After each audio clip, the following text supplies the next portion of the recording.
Mahirap lang siya at nakapasyal na ako sa kanila. Isang kahig at isang tuka. Pero sana naman yung mga pagtulong ko sa kanya, ano't ano man, yung makapaghugas man lang siya ng plato or linisin niya yung sarili niyang kalat. Minsan ay napupuno na ako.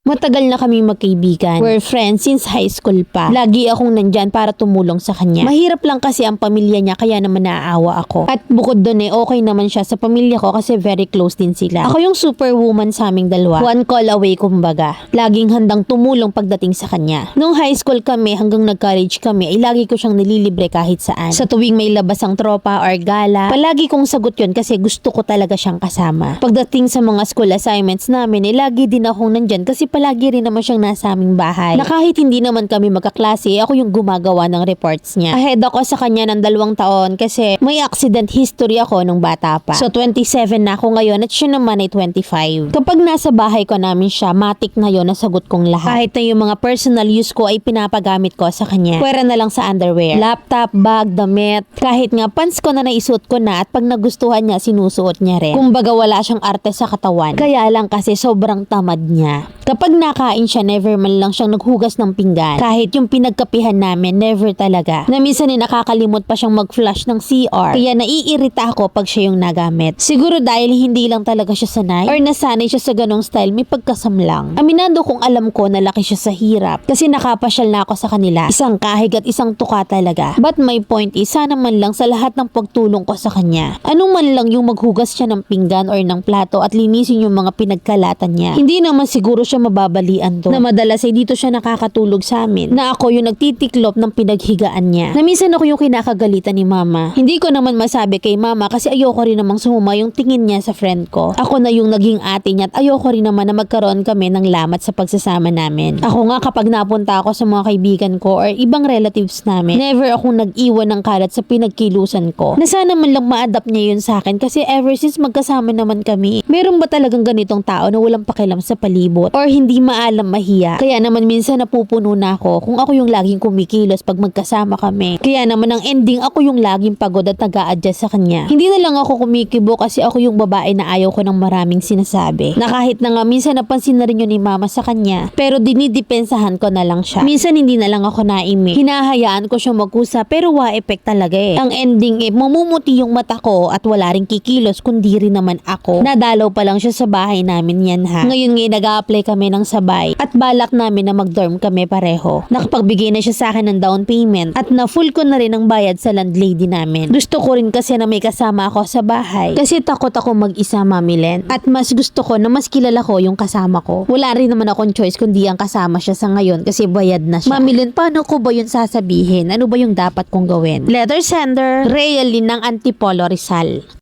Malamang sa malamang na pagsasabihan mo talaga yan. Kasi pag hindi ka nagsalita, hindi yan magbabago. Hindi lahat alam ang common sense. Yung tipong hindi talaga nila maiisip yung naiisip mo. Kaya much better na pagsabihan mo para naman makaluwag sa pakiramdam mo. At nang siya naman ay matuto at mahiya. If she is really a friend to you, tatanggapin niya yung sasabihin mo. So if magtatampo siya at maglalaylo, di mas pabor sa'yo, mababawasan yung pasan-pasanin mo. She's old enough para malaman yung tama at mali. Talk to her about your observations. Tell her straight. Total, ang tagal-tagal mo na siyang friend eh. Kasi if you are a real friend, hindi mo kailangan magpaligoy-ligoy pa. Obligahin mo at sadyang wala sa katawan niya ang ugaling magkusa. Kasi ang tawag sa friend mo, walang pakisama. Hindi marunong makiramdam. Masyado siyang nakampante sa kabutihan na ipinakikita mo. Abusado? Oo, literal na abusado. Bawasan mo yung kabutihan mo sa kanya, baka mapansin niya yung ugaling meron siya kapag nakita niyang nagbago ka.